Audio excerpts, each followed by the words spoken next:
Allah, cause me to fear you in secret and in public. The fear of Allah, the fear of Allah. Alhamdulillahi Rabbil Alameen, wassalatu wassalamu ala Sayyidil Anbiya'i wal Mursaleen. Amma ba'd, fa'udhu billahi minash shaitanir rajeem, bismillahir rahmanir rahim. As-salatu wassalamu alayka ya Rasulallah, wa ala alika wa ashabika ya Habiballah. As-salatu wassalamu alayka ya Nabiyallah, wa ala alika wa ashabika ya Nurallah. The Prophet of mankind, the peace of our heart and mind, the most generous and kind, sallallahu ta'ala alayhi wa sallam, has stated, the one who sends salawat upon me 50 times in a day, on the day of judgment I will shake hands with him. Sallu ala al-habib, sallallahu ta'ala ala Muhammad, sallallahu ta'ala alayhi wa alihi wa sallam. Alhamdulillah azawajal, in episode 5, we have discussed self-accountability in order to gain fear of Allah Almighty. In episode 6 right now, we shall discuss Farooq Azam's fear of Allah Almighty. Amir al-Mu'mineen Sayyiduna Umar bin Khattab radiyallahu ta'ala anhu said to Sayyiduna Ka'ab al-Ahbar radiyallahu ta'ala anhu, a famous tabi'i saint, O Ka'ab radiyallahu ta'ala anhu, tell us some frightening things. Carrying out the order, Sayyiduna Ka'ab al-Ahbar radiyallahu ta'ala anhu humbly said, O leader of believers, if you come on the day of judgment with the deeds of even 70 Anbiya, alayhimus salatu wassalam, you will still consider them, in other words the deeds, to be very less after you have seen the conditions of the judgment day. The leader of the believers, radiyallahu ta'ala anhu, lowered his head for a while. Having recovered from his overwhelming state, he radiyallahu ta'ala anhu said, O Ka'b radiyallahu ta'ala anhu, carry on please. He radiyallahu ta'ala anhu said, O leader of believers, if as much part of the hell as a nostril of a bull is opened in the east, the brain of the person present in the west will boil and flow out due to its heat. On hearing it, the leader of the believers lowered his head for a while because of experiencing very strong feelings. Sayyiduna Ka'ab al-Ahbar radiyallahu ta'ala anhu further said, on the judgment day, Allah Azza wa Jal will gather all the people of every age in a plain. Then angels will descend and stand in rows. Afterwards, Allah Azza wa Jal will say, O Jibreel alayhi salam, bring hell. Sayyidina Jibreel alayhi salam will bring hell with its 70,000 reins being pulled. When hell is 100 years of distance away from the creation, it will thunder so fiercely that their hearts will tremble with fear. When it will thunder again, every respected angel and Nabi will kneel down. When it will thunder for the third time, the hearts of the people will move up to the throat and the intellect will be overpowered by fear. Thereafter, Sayyidina Ibrahim, Khalilullah ala nabiyyina wa alayhi salatu wassalam, will humbly say, O Almighty Azza wa Jal, for the sake of being your Khalil, I ask you for myself only. Sayyidina Musa, Kalimullah ala nabiyyina wa alayhi salatu wassalam, will humbly say, O Almighty Azza wa Jal, for the sake of my munajat, supplications, I ask you for myself only. Sayyidina Isa, Ruhullah, ala nabiyyina wa alayhi salatu wassalam, will humbly say, O Almighty, for the sake of the respect you have given me, I ask you for myself only. Now we've noticed how terrifying the scene will be when hell is brought on Judgment Day. Just imagine, now the sun is at a distance of 4,000 years from us, and it has its back towards us. But on the Day of Judgment, the sun will only be at the distance of 1¼ miles, and its front will be facing us. On that day, due to its heat, brains will boil, and people will be sweating so excessively that the sweat will be soaked through 70 yards into the earth. The sweat that the earth is not able to absorb will start to rise. Some people will have it rise up to the ankles, Some will have it up to their knees. For some it will rise up to their backs or up to their chests. For yet others it will rise up to their necks. And for the non-believers, their sweat will rise up to their mouths and will get hold of them like rains. They will be paddling into it. In this state of extreme heat, the level of thirst one can feel is beyond words. Tongues will shrink like thorns, and some people's tongues will be sticking out with their hearts stuck in their throats. Their intensity of punishment will be dependent upon the severity of sins. Even though the punishment will be so severe, there will be no support or help. A brother will run away from his brother, parents will run away from their children, and members of the whole family will try to escape from each other. Every individual will be worried about himself, and nobody will help anyone else. At this time, despite all these difficulties, the hell will also be brought. The hearts of the creation will be trembled with thunder. In short, the hardships of the judgment day will be such that even big righteous deeds will also be felt less. Very wise people will lose their wisdom. Even the blessed Anbiya, alayhimus salatu wassalam, who are certainly forgiven, will also have concern for themselves. Now we must ponder what will happen to us at that critical time. Today, we are committing sins all the time. We are spending our day and night heedlessly. We have started trusting the temporary life of this world and forgetting the eternal life. We have become so much busy with the passion to earn money that we have forgotten the real purpose of our birth. Neither do we care about death, nor have any fear for the dark ditch of the grave. Just ponder, how shall we endure the hardships of the judgment day? Therefore, it is better for us to have fear of Allah Azza wa Jal and ponder over the hereafter. We should perform good deeds abundantly, keep ourselves away from sins, and have the company of righteous people. Because death does not approach only elderly ones, cancer or heart patients, etc. Allah Azza wa Jal knows better. Each day, a number of young people become the victim of traffic incidents and meet sudden death. Therefore, before death comes to you and you stop breathing, immediately bow down in the court of Allah Almighty, repent of your sins and start performing good deeds. My dear viewers, we have just gone through the parable and the conditions of the plain of Judgment Day, along with Amir al-Mu'mineen, Sayyiduna Umar Farooq Azam's fear of Allah Azza wa Jal. He radiallahu ta'ala anhu is the one who attained blessings and education from the beloved Rasul sallallahu ta'ala alayhi wa alihi wasallam. He had great knowledge and was a great practicing companion. He was Amir al-Mu'mineen of his time.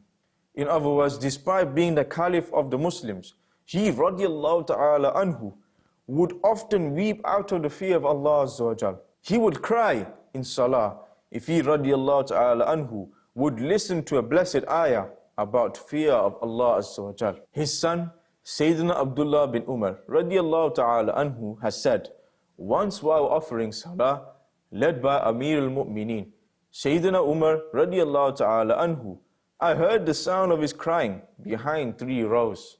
Sayyidina Abdullah bin Sa'ib radiallahu ta'ala anhu has narrated that once Amir al-Mu'mineen, Sayyidina Umar Farooq Azam radiallahu ta'ala anhu, got late due to any reason in Isha Salah. I led the Isha Salah. He radiallahu ta'ala anhu came later on and joined the Salah, reciting Surah Az-Zariyat. When I reached this blessed ayah, وَفِي السَّمَاءِ رِزْقُكُمْ وَمَا تُوعَدُونَ, translation from Kanzul Iman, and in the heaven is your sustenance and that which you are promised. Sayyidina Farooq Azam radiallahu ta'ala anhu started crying loudly. Sayyidina Farooq Azam radiallahu ta'ala anhu would offer salah with extreme humility and self-mortification. He radiallahu ta'ala anhu would weep out of the fear of Allah Azza wa Jal in salah and would enjoy the real pleasure of worship. But alas, majority of us are heedless of offering salah and are violating the rights of Allah Azza wa Jal and the rest who do offer salah. Allah Azza wa Jal knows how many of them offer salah with sincerity and how many offer without sincerity. My dear viewers, in addition to countless attributes, Sayyiduna Farooq Azam radiallahu ta'ala anhu had the fear of Allah Almighty and adopted piety. His admonitory conversation used to be full of the fear of Allah Almighty. At times, he was so much overcome with the fear of Allah Almighty that due to the fear of the accountability of the grave and the judgment day, he would desire, I wish I could be the fat-tailed sheep of my family, which they would feed a lot until I would become very fat. Then their dear friends would become their guests, and they would slaughter me for them. They then would roast my meat. Some meat would be eaten after cutting into small pieces. I wish I were not a human. Once he radiallahu ta'ala anhu picked up a lump of earth from the ground and said, I wish that I could be the lump of earth. I wish that my mother had not given birth to me. I wish I could be nothing. I wish that I could be a forgotten thing. My dear viewers, now we've just noticed that due to the fear of Allah Azza wa Jal and the fear of the hidden plan of Allah Azza wa Jal, Amir al-Mu'mineen, Sayyiduna Umar Farooq Azam radiallahu ta'ala anhu is wishing humbly that he could become a fat-tailed sheep and a lump of earth, because earth and animal do not have the fear of a bad end. They will not face the agonies of death, the terrors of the grave, and the punishments of hell.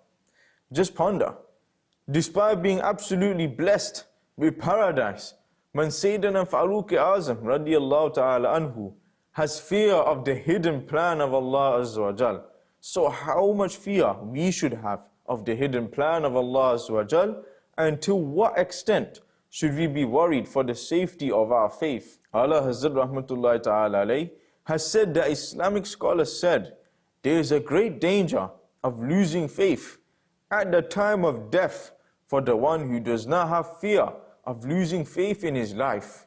That's why laying stress on having fear of himself and remaining steadfast on Islam until the last breath.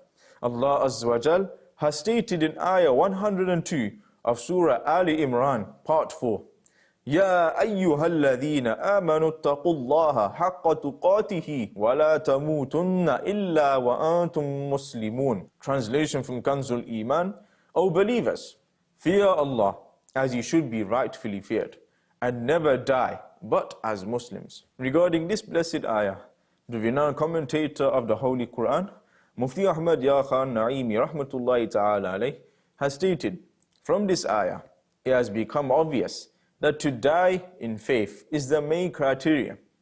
If he remains a true believer throughout his life, and at the time of his death, he becomes an unbeliever, he is like a real unbeliever.